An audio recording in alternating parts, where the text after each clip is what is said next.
हर हर महादेव। आइए सुनते हैं शिव महापुराण का 10वां अध्याय।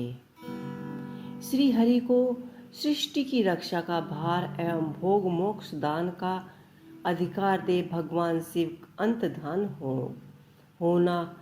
परम परमेश्वर शिव बोले, उत्तम व्रत का पालन करने वाले हरे विष्णु, अब तुम मेरी दूसरी आज्ञा सुनो। उसका पालन करने से तुम सदा समस्त लोकों में मान्य और पूजनीय बने रहोगे। ब्रह्मा जी के द्वारा रचे गए लोक में जब कोई दुख या संकट उत्पन्न हो, तब तुम उन संपूर्ण दुखों का नाश करने के लिए सदा तत्पर रहना। तुम्हारे संपूर्ण दुस्सह कार्य में मैं तुम्हारे सहायता करूँगा। तुम्हारे जो दुर्जय और अंत्य उत्कट शत्रु होंगे, उन सबको मैं मार गिराऊंगा। हरे, तुम नाना प्रकार के अवतार धारण करके लोक में अपने उत्तम कीर्ति का विस्तार करो और सबके उद्धार के लिए तत्पर रहो। तुम रुद्र के धैर्य हो और रुद्र तुम्हारे धैर्य हैं। तुम में और रुद्र में कोई भी अंतर नहीं है। जो मनुष्य रुद्र का भक्त होकर तुम्हारी निंदा करेगा, उसका संपूर्ण पुण्य तत्काल नष्ट हो जाएगा। पुरुषोत्तम विष्णु, तुमसे द्वेष करने के कारण मेरी आज्ञा को उसको नरक में ही जाना पड़ेगा। यह बात सत्य है, इसमें संशय नहीं है। तुम इस लोक में मनुष्य के लिए विशेष सहयोगी और मोक्ष प्रदान करने वाले हो। भक्तों के धैर्य तथा तब शिव ने उन्हें मोक्ष प्रदान करने वाले अपने भक्तों के धैर्य तथा पूजा होकर प्राणियों का निग्रह और अनुग्रह करो। ऐसा कहकर शिव भगवान ने मेरे हाथ पकड़ लिए और श्री हरि विष्णु को सौंप दिया और कहा कि तुम संकट के समय सदा इनकी ही सहायता करते रहना। सबके सब अध्यक्ष होकर सभी को भोग और मोक्ष प्रदान करना और समस्त कामनाओं के याचना दायक एवं सर्वश्रेष्ठ बने रहना। जो तुम्हारी शरण में आएगा वह निश्चय ही मेरी शरण में आ गया।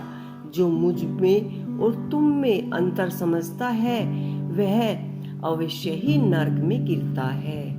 ब्रह्मा जी कहते हैं कि हे देवर्षि नारद, भगवान शिव का यह वचन सुनकर मेरे साथ भगवान विष्णु ने सबको वश में करने वाले विश्वनाथ को प्रणाम करके मंद स्वर में कहा। श्री हरि बोले, करुणा सिंधु जगन्नाथ शंकर, मेरी यह बात सुनिए। मैं आपकी आज्ञा के अधीन रहकर यह सब करूँगा। स्वामी को जो मेरे भक्त होकर जाप की निंदा करे, उसे आप निश्चय ही नरक का वास कराइएगा, नरकवास प्रदान करें। नाथ, जो आपका भक्त है वही मुझ में अत्यंत प्रिय है। जो ऐसा जानता है, उसके लिए मोक्ष दुर्बल नहीं है। श्री हरि जी का यह कथन सुनकर दुखी हर ने उनकी बात का अनुमोदन किया और नाना प्रकार के धर्मों का उद्देश्य देकर हम दोनों एक हित की इच्छा में हमें अनेक प्रकार का वर दिया। इसके बाद भक्त वात्सल्य भगवान शंभु की कृपा पूर्व हमारे ओर देखकर हम दोनों के देखते ही देखते जैसे वहीं अंधदान हो गए। तभी से इस लोक में लिंग पूजा का विधान चालू हुआ। लिंग में प्रतिष्ठ भगवान शिव भोग और मोक्ष देने वाले शिवलिंग की जो वैदिक या आध्यात्मिक वह महादेव का स्वरूप है और लिंग साक्षात महाईश्वर है। लय का अधिष्ठान होने के कारण भगवान शिव को लिंग कहा गया है, क्योंकि कहीं ना कहीं वह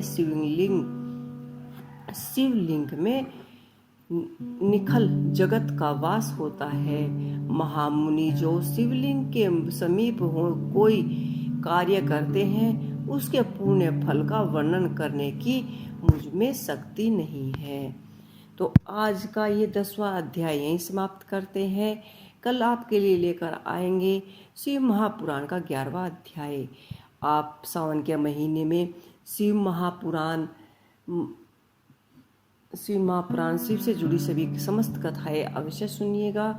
उससे आपको फल और मोक्ष की प्राप्ति होगी।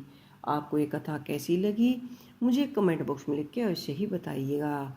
हर हर महादेव।